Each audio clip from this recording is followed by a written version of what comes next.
আল্লাহ পাক আজকে আপনাকে হয়তো 1 কোটি টাকা দিয়েছেন, কালকে আল্লাহ না করুক 1000 টাকার জন্য মানুষের কাছে হাত পাততে বাধ্য করতে পারেন আল্লাহ পাক। এমনও কিন্তু দিন আসতে পারে, দিন সবার সবসময় সমান থাকে না। আজকে আপনার কাছে 1 কোটি টাকা আছে, কিছু মনে হচ্ছে না, কালকে কে জানে আল্লাহ না করুক যে 1000 টাকা কারো কাছে চাইতে হচ্ছে, 1000 টাকার জন্য ঠেকে গেছেন, হতে পারে না? তো রিজিককে মানুষ তাজিম না করলে রিজিক দূরে চলে যায়। দুটো বিষয় খেয়াল রাখবেন, দুটো বিষয়। এক হচ্ছে মাঝে মাঝে মনের মধ্যে কিছু আমল করার ইচ্ছা আসে না? মনে হলো যে আচ্ছা একটু 10টা আয়াত পড়ি, মনে আসে না মাঝে মাঝে? এমন মনে হয় না? ওই সময় এই যে মনের মধ্যে যে এই ইরাদাটা জাগ্রত হওয়া, এটাকে আমরা বলি ওয়ারিদ। অন্য ভাষায় আপনি বলতে পারেন মেহমান। কি বলতে পারেন? এটা আল্লাহর পক্ষ থেকে আপনার কলবের মধ্যে মেহমান হিসেবে এসেছে। এখন আপনি যদি আমলটা করেন, সেই মেহমান বারবার আপনার কলবে আসবে। যদি আপনি ওই সময় আমলটা না করেন, মেহমান চলে যাবে, মেহমান অসম্মানিত হলে পরে আর আসবে না। একইভাবে রিজিক আল্লাহ পাক দিয়েছেন, এর তাজিম যদি করতে পারেন রিজিক বেশি আসবে। রিজিকের তাজিম সম্মান করতে না পারলে রিজিক আসবে না, বেশি কমে যাবে। উসমান রাদিয়াল্লাহু আনহু সবচেয়ে ধনী ছিলেন না? কেন জানেন? কেন? এটা কি জানেন কেন ধনী ছিলেন? একে তো তিনি প্রচুর দান সদকা করতেন, এটা তো আপনারা জানেনই। আরেকটা জিনিস অনেকে জানে না, তিনি উটের পিঠে বসেছিলেন, কিছু একটা খাচ্ছিলেন, এই 2-1টা দানা পড়ে গেছে নিচে। উটের পিঠ থেকে নেমেছেন, নেমে সেই দানা উঠিয়েছেন, পরিষ্কার করেছেন, ধুয়েছেন, আবার খেয়েছেন। তার এই 2-4টা দানার কোনো কিন্তু মানে পরোয়া না করলেও চলে, তার প্রচুর অর্থ সম্পদ আছে। এত অর্থ সম্পদ যে তাবুক যুদ্ধের দিন 30,000 সেনাবাহিনীর দায়িত্ব নিয়েছেন। 30,000 সেনাবাহিনীর দায়িত্ব নিয়েছেন। সেনাবাহিনী যাবে, থাকবে, খাবে, তাঁবু টাঙাবে, সব দায়িত্ব তার। 30,000 সেনাবাহিনীর দায়িত্ব নেওয়া কি চারটাখানি কথা? তো এই সাহাবী এই কয়েকটা খাবারের দানা উঠিয়ে খেলেন। নবী সাল্লাল্লাহু আলাইহি ওয়াসাল্লাম বলেছিলেন যে তোমাকে আল্লাহ পাক রিজিক বাড়িয়ে দিবে না কেন? তুমি রিজিকের যে তাজিম, যে সম্মান তুমি করো, এর বদৌলতে আল্লাহ পাক তোমাকে বেহিসাব রিজিক দিবেন।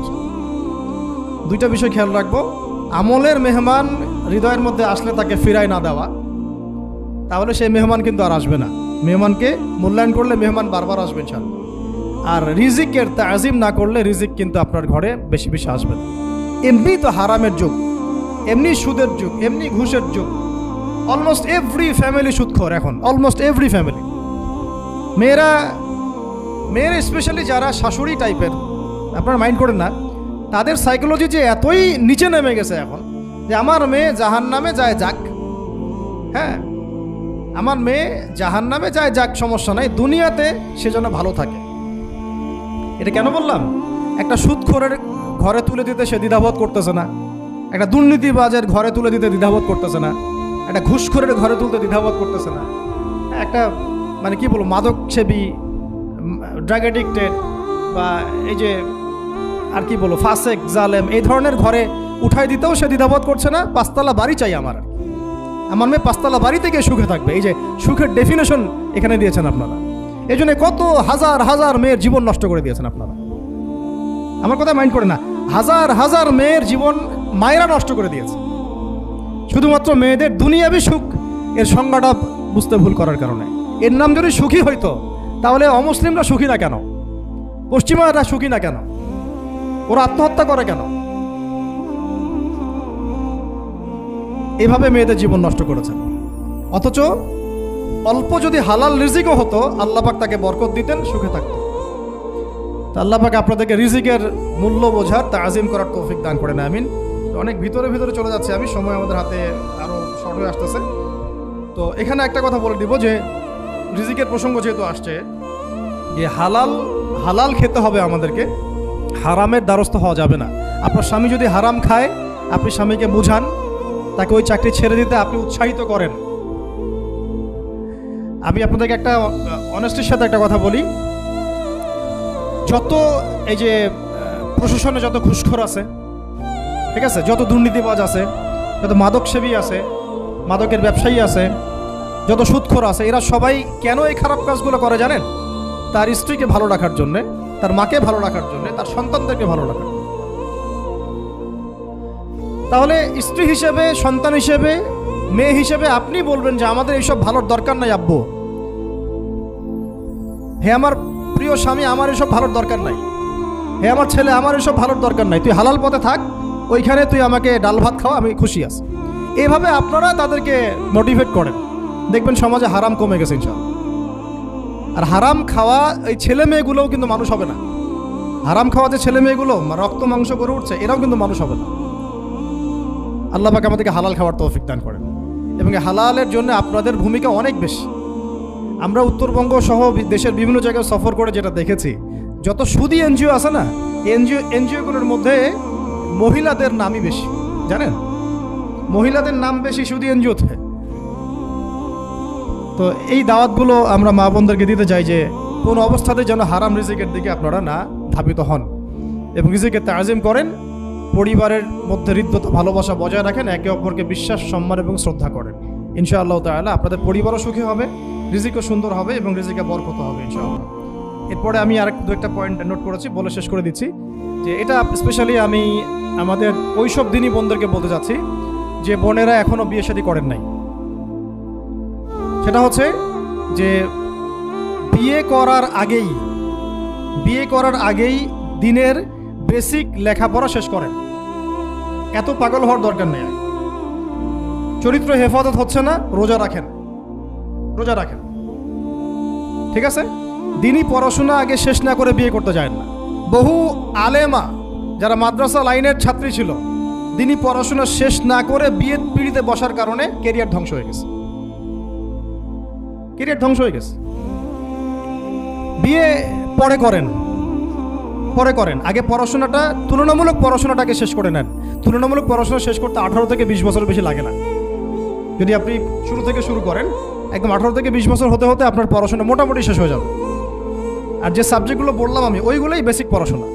এখন এটা হয়তো সবার ভাগ্যে নসিব নাও হতে পারে, সেক্ষেত্রে বিকল্প অপশন আমরা যাব। কিন্তু আগে মূলনীতি হচ্ছে একটা লেভেল পর্যন্ত পড়াশোনা করার পরেই বিয়ে করেন, কারণ বিয়ের পরে আপনার যত রেসপন্সিবিলিটি আসবে, এটা তখন পড়াশোনা মেনটেন করা এতটাও সহজ না, প্রায় অসম্ভবের পর্যায়ে পড়ে যায়। আর দু একটা বাচ্চা কাচ্চা হয়ে গেলে তো তখন আর কোনো কথাই নাই। তাহলে আপনারা কি আমাদেরকে আয়েশা রাদিয়াল্লাহু আনহার মতো একটা প্রজন্ম দিতে পারবেন না? যদি এটা আপনাদের উদ্দেশ্য হয়, সেক্ষেত্রে কি পড়াশোনা শুরু থেকে করা উচিত না? এখন এই সুযোগটা আমাদের সব বন্ধুদের সামনে হয়তো থাকে না, এই জন্য আমরা বললাম যে বিকল্প অপশনগুলোতে আপনারা দিন শেখার চেষ্টা করেন। আর এরপরে যখন বিয়ে করবেন, পড়াশোনা মোটামুটি শেষ হয়েছে, বিয়ে করবেন, এখন 18-20 বছর বয়স হয়ে গেছে, এখন আল্লাহর ওয়াস্তে দুনিয়াবি বিষয়কে সর্বোচ্চ অগ্রাধিকার দিয়েন না। আজীবন পস্তাবেন, এবং একবার পস্তানো শুরু করলেই পস্তানো আজীবনও শেষ হবে। তখন মেইল করে, মেসেজ করে কোনো লাভ হবে না, কারণ আপনি বিয়ের আগে দিনকে প্রাধান্য দেন নাই, বরং দুনিয়াকে প্রাধান্য দিয়েছিলেন। আপনি বিয়ের আগে দিনকে প্রাধান্য দেন নাই, বরং দুনিয়াকে প্রাধান্য দিয়েছেন। যখন আপনি সবসময় পরকালকে, আল্লাহকে, তার রাসূলকে প্রাধান্য দিবেন, দিনকে প্রাধান্য দিবেন, দুনিয়া আল্লাহই গুছিয়ে দিবেন। আর যখন আপনি দুনিয়াকে সর্বোচ্চ অগ্রাধিকার দিবেন, দিন আপনার কাছ থেকে দূরে সরে যাবে। দিনের একটা গায়রত আছে, একটা ব্যক্তিত্ব, দিনের একটা স্বতন্ত্র গায়রত আছে, সে সবার কাছে ধরা দেয় না। যে তাকে মূল্যায়ন করে তার কাছেই দিন আসে, যে তাকে মূল্যায়ন করে না তার কাছে দিন আসে না। দিনদার ছেলেকে প্রাধান্য না দিয়ে বিয়ে করতে যায় না, জীবনটা ধ্বংস হয়ে যাবে। হ্যাঁ, আমি বলছি না দিনদার ছেলে মাদ্রাসাতেই থাকে না, ইঞ্জিনিয়ার লাইনেও থাকতে পারে, ডক্টরও হতে পারে, ইঞ্জিনিয়ারও হতে পারে, কিন্তু এটা বাহ্যিকভাবে এটাকে জাস্টিফাই করাটাও ডিফিকাল্ট।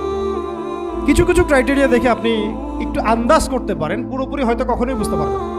সেটা হচ্ছে দিনের প্রতি তার ফিকির কেমন, দিন নিয়ে তার কাজ কেমন, তার লাইফস্টাইল কেমন, তার পরিবার কেমন, কোন পরিবেশে সে বড় হয়ে উঠেছে, তার একাডেমিক্যাল সার্টিফিকেট কেমন, তারপরে তার দাওয়াতের মেহনতে অ্যাক্টিভিটিস আছে কিনা, বা ব্যবসা হালাল কিনা, বা চাকরিটা হালাল কিনা, নামাজ ঠিক আছে কিনা, তার মধ্যে সুন্নাহ আছে কিনা। এগুলো কিছু বাহ্যিক সাইন যেগুলো দেখে আমরা একটা আইডিয়া নিতে পারি। তারপরে বলবো যে এখানে 100% আপনি এনশিওর হতে পারবেন, ওইটা আল্লাহ পাকের হাতে। ওইটাও যদি এনশিওর করতে চান তাহলে কি করতে হবে? তাহলে নিজেকে দিনদার হতে হবে। আমি নিজে যদি ভালো দিনদার হই তাহলে ইনশাআল্লাহ আল্লাহ পাক আমাকে দিনদার স্ত্রী দিবেন। নিজে দিনদার না, তাহলে কি রেডিমেড দিনদার ছেলে আসবে? কখনই আসবে না। দোয়া করতে হবে, রব্বানা হাব লানা মিন আজওয়াজিনা ওয়া যুররিয়াতিনা কুররাতা আয়ুন ওয়াজআলনা লিল মুত্তাকিনা ইমামা। দোয়া করতে হবে, যে রব্বি হাবিলি মিনাস সালিহিন, রব্বি হাবিলি মিন লাদুনকা যুররিয়াতান তাইয়্যিবা ইন্নাকা সামিউদ দুআ। এই বিষয়গুলো দিকে খেয়াল রাখবেন। আর শরীয়তের মেজাজ মাথায় রাখা। শরীয়তের মেজাজের কথাটা আজকে এই জন্য বলছি যে আমরা আমাদের দেশে যে প্রবলেমটা দেখি, ইসলামের পূর্ণাঙ্গ বিষয়গুলো মানুষ মাথায় রাখতে চায় না। ইসলামে যেমন নামাজ, রোজা, হজ, যাকাত আছে, ইসলামে কিন্তু দাওয়াত, তাবলিগ, জিহাদও আছে, তাই না? ইসলামে কিন্তু শরিয়া আইনও আছে, হুদুদ, কিসাস আছে, ইত্যাদি আছে। আমাদের সমাজে দেখেন নামাজ শব্দ পরিচিত কিন্তু কিসাস শব্দ পরিচিত না। কিসাস মানে কয়জন জানেন যে কিসাস শব্দ অর্থ কি? অনেকেই জানে না। কিন্তু কিসাস একটা কোরআনের একটা ফান্ডামেন্টাল বিধান যে কেউ যদি আপনার চুরি করে হাত কেটে ফেলতে হয়, কেউ যদি ব্যভিচার করে বেত্রাঘাত করতে হয়, বিবাহিত হলে রজম করতে হয়, কেউ যদি মুরতাদ হয় তারও মৃত্যুদণ্ড শাস্তি আছে, কেউ শাতেমে রাসূলকে গালি দিয়েছে তারও মৃত্যুদণ্ড আছে। এরকম অনেক বিধান আছে, হুদুদ এবং কিসাস আছে। হত্যার বদলে হত্যা, চোখের বদলে চোখ, জানের বদলে জান। আমাদের সমাজে এগুলো পরিচিত না। নামাজ পরিচিত কিন্তু, তাসবিহ তাহলিল পরিচিত, ঠিক আছে? এরকমই সমাজেও বহু বিবাহ এটা অপরিচিত। হ্যাঁ, আপনি একটা বিয়ে করে বাইরে 4টা 5টা 6টা মেয়ের সাথে খারাপ সম্পর্ক করলে সমাজ এটাকে প্রমোট করে, এটাকে কাছে আসার গল্প নাম দেয় আর। কিন্তু একটা মেয়ের পুরো জীবনের রেসপন্সিবিলিটি আপনি নেবেন হালালভাবে, তখন সমাজ আপনাকে বাঁকা চোখে দেখবে এবং বিতর্কিত করবে। তো আমরা এখনও ওই ইসলামের ওই মেজাজে যাইতে পারি নাই। আমার মেয়েকে বড় করার সময় এটা তার মাথায় ছোট থেকে দেওয়া উচিত যে হ্যাঁ, ইসলামে কিন্তু বহু বিবাহের ব্যাপারও আছে, ওকে ওইভাবেই ওই মেজাজেই বড় করা উচিত। এখানে আরেকটা প্রশ্ন আসতে পারে যে এটা তো ঐচ্ছিক। অবশ্যই ঐচ্ছিক, কেউ চাইলে করতে পারে, কেউ চাইলে নাও করতে পারে, সবার উপর এটা ফরজ না, কখনোই না। এবং এটাকে আমরা বড় স্কেলে এটাই সুন্নত এটাও বলতে পারবো না। ওইটা একটা নির্দিষ্ট প্রেক্ষাপটে অ্যাপ্লাই করার বিষয় ছিল। যেমন উহুদের যুদ্ধ হয়ে গেছে, অনেক মেয়ে এতিম হয়ে গেছে, এখন এই মেয়েগুলো দায়িত্ব কে নিবে? বহু বিবাহের ব্যাপারটাতে আসলো তখন সূরা নিসার আয়াত যে তোমরা এখন পছন্দ হলে মাসনা সুলাসা রুবা করতে পারো।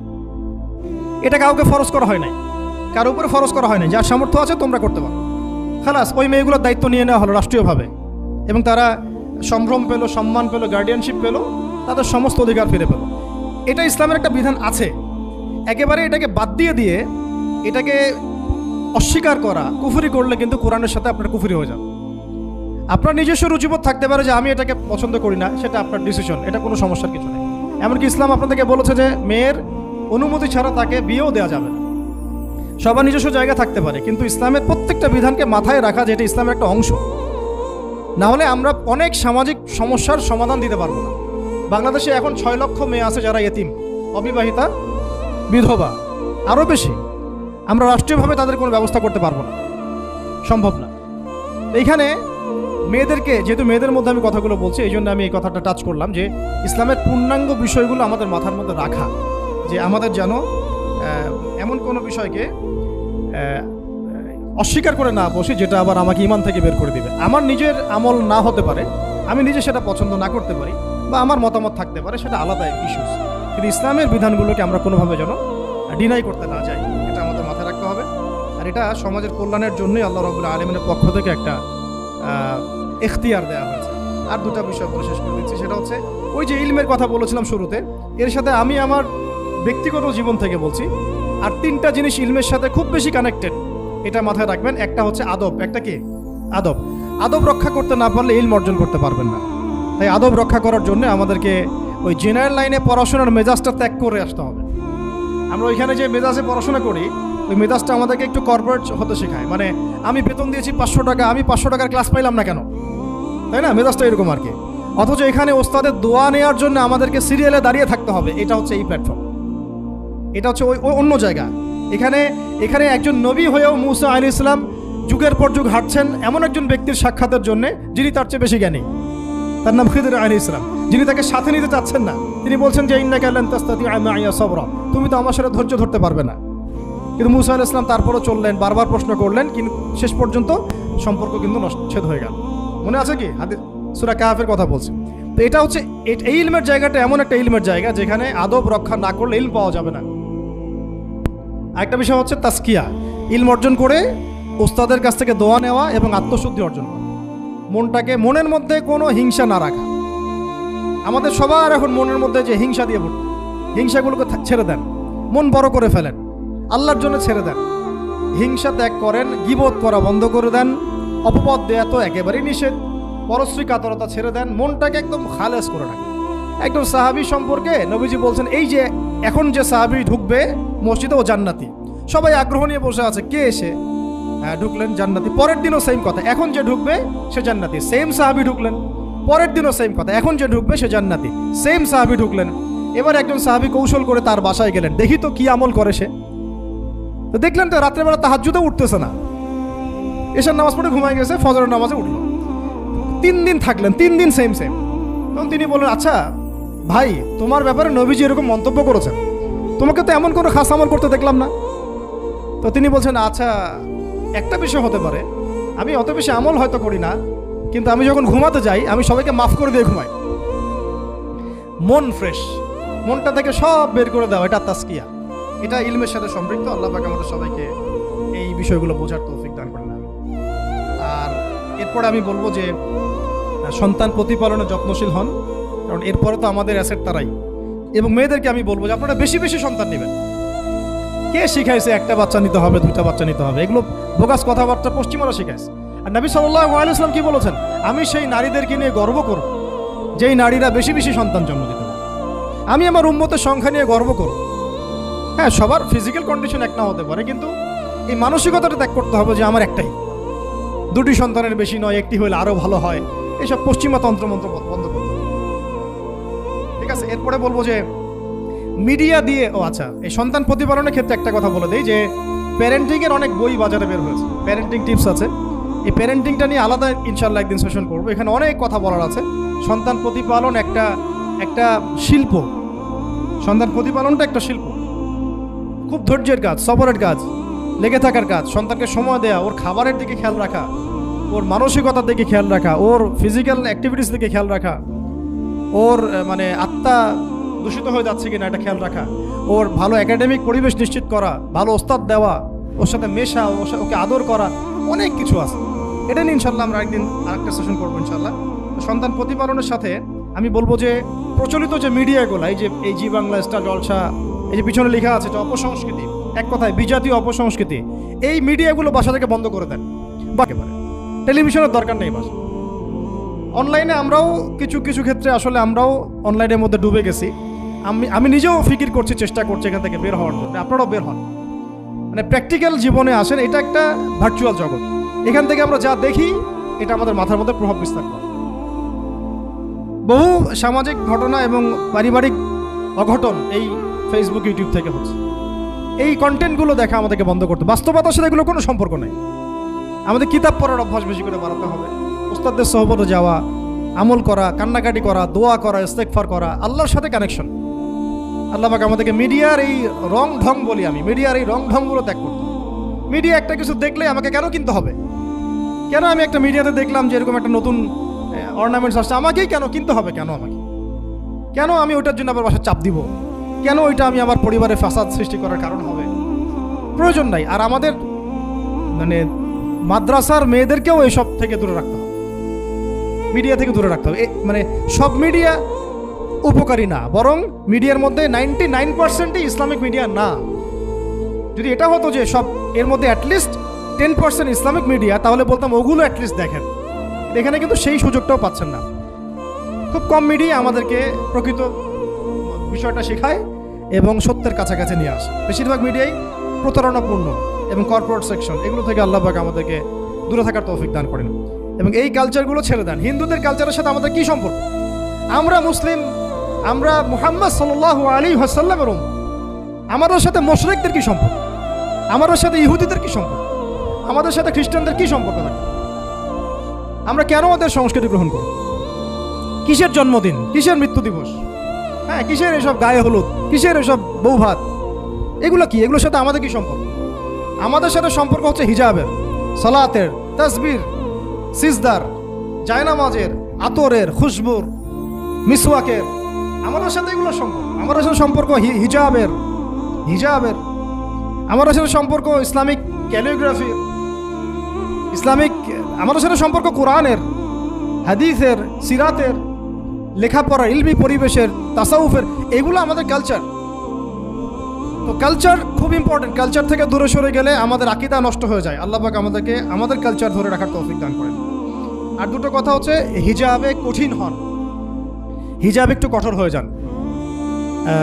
এটা নিয়ে হয়তো আলোচনা শুনেছেন আপনারা, আমি জানি না পয়েন্টটা এসেছিল কিনা। তো হিজাবে আরও অনেক কঠিন হতে হবে আমাদেরকে, আস্তে আস্তে আরও। একবারে তো হয়তো আপনারা সব কিছু শক্ত করে ধরতে পারবেন না, অ্যাটলিস্ট আপনার ধারাবাহিকতা বজায় রাখুন। হিজাবে অনেক কঠিন হওয়ার চেষ্টা করি। আমাদের অনেক দিনী বোনকে আমরা একটু ক্যাজুয়াল দেখি হিজাবের ব্যাপারে, এটা থেকে আপনার বের হওয়ার তৌফিক দান করেন, আমিন। আর একটা মেয়েদেরকে একটা নসিহত করবো, স্পেশালি যে অল্পে তুষ্ট থাকেন, অল্পে তুষ্ট থাকেন, ইনশাল্লাহ জীবনে সুখী হয়ে যাবেন ইনশাল্লাহ। আর শেষ কথা হচ্ছে, আলেমা হওয়ার চেষ্টা করেন, আলেমা হওয়ার চেষ্টা করেন, দায়ী হওয়ার চেষ্টা করেন, এবং মেয়েদের মধ্যে ব্যাপক দাওয়াতি কাজ করার চেষ্টা করেন। এইটা জীবনের লক্ষ্য উদ্দেশ্য বানায় নেন ইনশাল্লাহ। আপনার জীবনের লক্ষ্য যদি এমনই হয়, দেখবেন এমনই জীবন সঙ্গিনী আপনি পেয়েছেন যার জীবনের লক্ষ্য সেম, তখন দুজনে মিলে আপনি কাজ করতে পারবেন ইনশাল্লাহ। আমাদের এখন প্রচুর আলেমা দরকার, আমাদের প্রচুর দায়ী বোন দরকার, আমাদের মুআল্লিমা শিক্ষিকা বোন দরকার, ঠিক আছে? আমাদের প্রত্যেকটা ডিপার্টমেন্টে এরকম যোগ্যতা সম্পন্ন দিনী বোনদেরকে দরকার। তো এইটা তো আর একা আমাদের পক্ষে গড়ে তোলা সম্ভব না। সবাই আমরা যদি হাত লাগাই এবং আমাদের উম্মাকে নিয়ে ফিকির করি, ইনশাআল্লাহ তাআলা আজকে যে বিষয়গুলো আলোচিত হলো, এগুলো ইনশাআল্লাহ শুধু তাত্ত্বিক কথাবার্তায় সীমাবদ্ধ থাকবে না, ইনশাআল্লাহ বাস্তবেও রূপ লাভ করবে।